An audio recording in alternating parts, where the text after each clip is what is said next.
Olá, bem-vindos ao meu canal.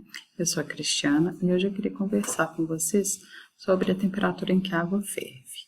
Será que a água sempre vai ferver a 100 graus Celsius? Se a gente colocar uma panela de água para ferver e começar a medir a temperatura, ela vai ferver sempre a 100 graus? Na verdade, não. Tá? Isso vai depender da pressão atmosférica local.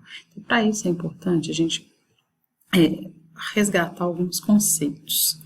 Tá? Então, a gente tem a curva de mudança de fase das substâncias. Então, aqui a gente tem a pressão, a temperatura. Então, dependendo da pressão e da temperatura em que a substância está, a gente consegue determinar a fase dela. Então, por exemplo, se eu pegar água a 20 graus e pressão atmosférica ambiente, a gente vai encontrar aqui a região líquida. Tá? E aí, como é que eu faço para aumentar, para tentar fazer essa água virar vapor? Eu vou aumentar a temperatura, por exemplo, mantendo a pressão constante. Então, por volta de 100 graus Celsius, a água começa a ferver. Esse ponto é a pressão de vapor ou a pressão de saturação para aquela temperatura. E esses dados são tabelados, então para cada pressão tem uma temperatura específica em que a água começa a virar vapor e tem uma pressão específica para uma dada temperatura em que a água começa a virar vapor. Então aqui eu peguei a tabela, tá? E a gente vê que para a pressão de 1 bar, tá? Que é 100 kPa, a temperatura em que a água ferve é 99,63 graus Celsius. E aí, à medida que a pressão vai diminuindo, a temperatura de evaporação também vai diminuindo, ou seja, a gente está descendo aqui nessa curva. Bom, e aí, como é que a gente faz para determinar, por exemplo, a temperatura em que a água ferve em uma determinada localidade? Eu preciso saber qual é a pressão atmosférica dessa localidade. Então, a gente vai agora resgatar um conceito da mecânica dos fluidos. Essa equação é a equação fundamental da hidrostática. Então, dP/dz é igual a menos ρg. Se eu quiser saber a pressão em uma determinada altitude, eu tenho que integrar essa equação.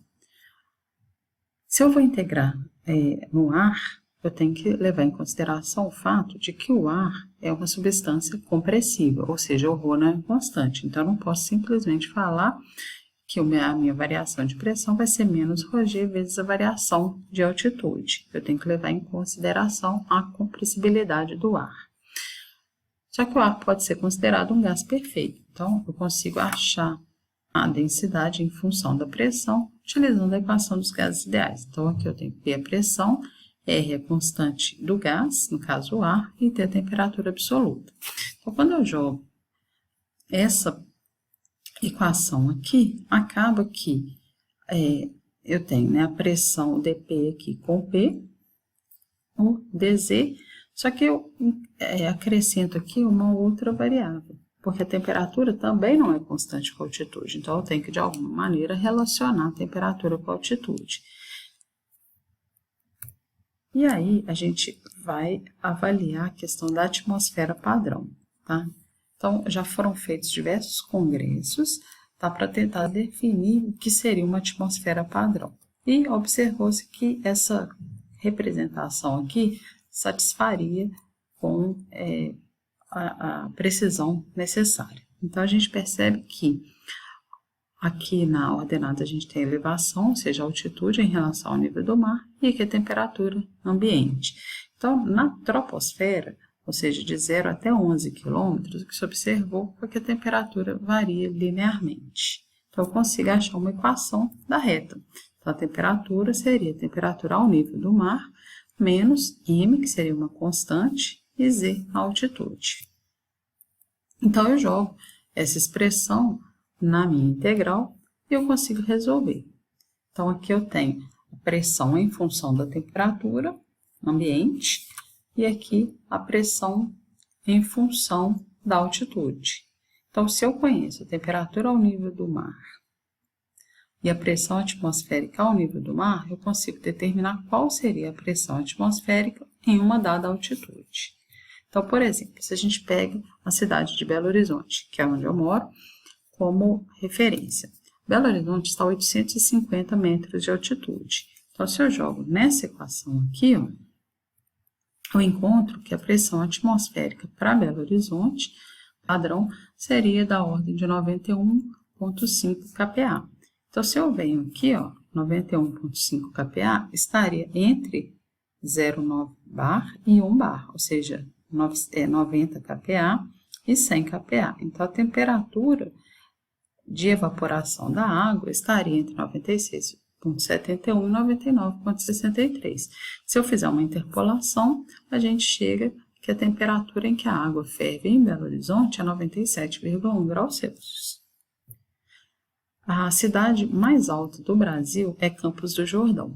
Essa cidade está a 1.620 metros de altitude. Então, se eu jogar aqui na equação, eu descubro que a pressão atmosférica local é 83,3 kPa, ou seja, bastante inferior à de Belo Horizonte, por exemplo, e ao nível do mar, que seria 101.325 pascal. Então, ela está quase 20% abaixo. E isso resultaria aqui, ó, que a minha temperatura de evaporação da água estaria entre 93,5 e 96,1. Fazendo essa interpolação, a gente encontra 94,6, ou seja, bem abaixo dos 99,63, que seria a 100 kPa. Então, tem uma diferença muito grande. Tem até um vídeo eu esqueci o nome do canal, mas eu vou colocar na descrição do vídeo, que ele mede a temperatura em que a água ferve em diferentes localidades. E aí, de fato, está coerente com esses números que eu passei. Então, aqui está a explicação de por que a temperatura em que a água entra em evaporação é menor à medida que a gente vai aumentando a altitude. Tem um outro detalhe também, que é o contrário, né? Como é que eu faço para aumentar a temperatura em que a água ferve? Então, a gente pode usar, por exemplo, uma panela de pressão.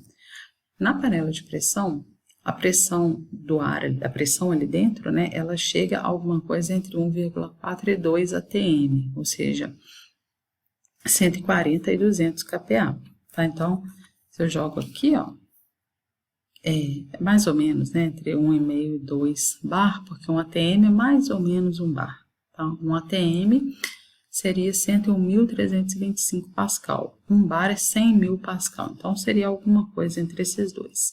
Então, fazendo essa interpolação, a gente percebe que a água entra em ebulição, né, dentro da panela de pressão entre 109 e 111,4 graus Celsius. Então, isso significa que a gente consegue ferver a água, né, numa temperatura mais alta. Então, por isso que é mais fácil a gente cozinhar os alimentos dentro da panela de pressão, que a gente consegue atingir temperaturas mais altas. Bom, era isso. Espero que vocês tenham gostado dessa curiosidade. Até mais.